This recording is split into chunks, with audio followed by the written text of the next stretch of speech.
تو یوسف علیہ السلام و تسلیم جیل ہے، زلیخا ان پر فریفتہ ہو گئی. پوری کہانی نہیں سنانا. 1 2 3 4 5 6 7 دروازے بند ہیں. یہ بتاؤ کامن سینس آپ کا کیا کہتا ہے؟ بند دروازے کی طرف انسان بھاگے گا؟ جی دروازہ تو بھاگا، تو بند ہے تو ادھر کیسے بھاگے گا؟ لیکن تقوی کی طاقت یوسف علیہ السلام میں تھی. دل کا ارادہ، دل کی سوچ زلیخا کی طرف نہیں تھی، خالق زلیخا کی طرف تھی. جو حسن کا خالق تھا اس کی طرف تھی یوسف علیہ السلام کی نگاہ. اس لیے یہ دروازے کی طرف بڑھے. دروازہ کو توڑا نہیں، مارا نہیں، لات وات نہیں لگایا انہوں نے. دروازہ کھلتا گیا، یوسف علیہ السلام بھاگتے چلے گئے. کس نے کھولا؟ اللہ. جی تو کیا وہ اللہ استغفر اللہ مر گیا ہے؟ فَإِنَّ اللَّهَ حَيٌّ قرآن میں لا يموت. آپ مر سکتے ہیں لیکن اللہ تعالیٰ وہی اللہ ہے جو یوسف کا اللہ تھا، اور وہی اللہ ہے جو محمد کا اللہ تھا، اور وہی اللہ ہے جو ہمارا اللہ ہے، اور قیامت تک تمام اولیاء کا اللہ وہی رہے گا جو اللہ تھا. یا اللہ بھی بدل گیا؟ ریموٹ پر آپ ہر چیز کو چینج کر لیتے کہ اللہ کو بھی چینج کر دیجیے گا. تو یوسف علیہ السلام و تسلیم بھاگتے چلے گئے، دروازہ تو اللہ نے کیا کہا؟ میں آسان کر دیتا ہوں کام. جی بے شک. اب چلو دوسرا مرحلہ دیکھو. یوسف پر الزام لگ گیا. زلیخا ہی نے آئی لو یو کہا تھا، اور یوسف علیہ السلام بھاگے تو پیچھے سے زلیخا نے کرتا پکڑا، کرتا ہی پٹ گیا، اور الزام لگا دیا زلیخا نے کہ یوسف کہتا ہے آئی لو یو زلیخا. حالانکہ ایسا یوسف علیہ السلام نے نہیں کہا. اب دوسرا مرحلہ آیا ہے. جی بادشاہ کی بیوی الزام لگا رہی ہے، اس کو کورٹ میں آنے کی کوئی ضرورت نہیں ہے. جی اب یوسف علیہ السلام کا دفاع کون کرے؟ تو اللہ نے ایک دودھ پیتے ہوئے بچے سے یوسف علیہ السلام کا دفاع کرا دیا. جوان سے نہیں کرایا، جیلیوں سے نہیں کرایا، ایک معصوم بچے. جہاں بھی دیکھو یجعل لہ من امرہ یسرا، اس کے کام کو آسان کر دے. اللہ کرے یہ تقوی ہم سب کو حاصل ہو جائے.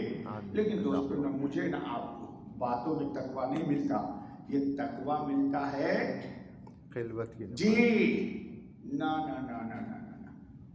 کام تو کام سے ہوگا، نہ کہ حسن کلام سے ہوگا. آج کل لوگ چاہتے ہیں کہ خوبصورت بات کر کے میں ولی شیخ عبد القادر جیلانی اور سلطان الاولیاء نظام الدین اور خواجہ غریب نواز خواجہ معین الدین اجمیری چشتی بن جاؤں. باتوں میں بنو بس. جی باتوں میں بنو. تو دوستو تقوی حاصل کرنا پڑے گا. تقوی یہ ہے کہ جو اللہ نے کہا ہے وہ کیجئے، جو اللہ نے کہا ہے سب سے پہلے اس پہ قابو رکھیے. یہ بہت گڑگڑ کرتا ہے. حدیث میں ہے کہ لا تکثروا الکلام، زیادہ گڑگڑ مت کیا کرو باتیں.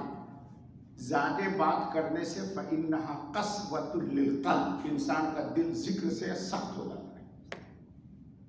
جی میں دیکھتا ہوں لوگ مسجد میں آتے ہیں. کیا نام ہے آپ کا؟ آپ کا فون نمبر کیا ہے؟ ایک چپ کرو بیٹا، سمجھا نہیں.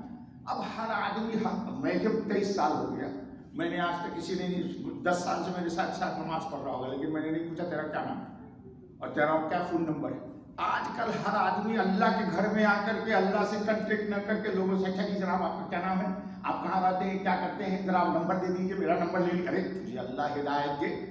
اللہ کے گھر میں اللہ کا نمبر. سب سے پہلی ملاقات میں لوگ چاہتے ہیں مخلوق سے جڑ جاؤ. خالق کے گھر میں آ کے مخلوق سے جڑ رہے ہو. دوستو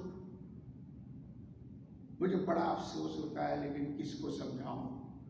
دل کے پھپھولے جل اٹھے سینے کے داغ سے، اس گھر کو آگ لگ گئی گھر کے چراغ سے. چلو بابا اللہ ہم سب کو معافی چھوڑو بیٹا، بتا دیا، یہی تو بتا دیا کہ مخرج دروازہ، مشکل سے نکلنے کا راستہ اللہ کا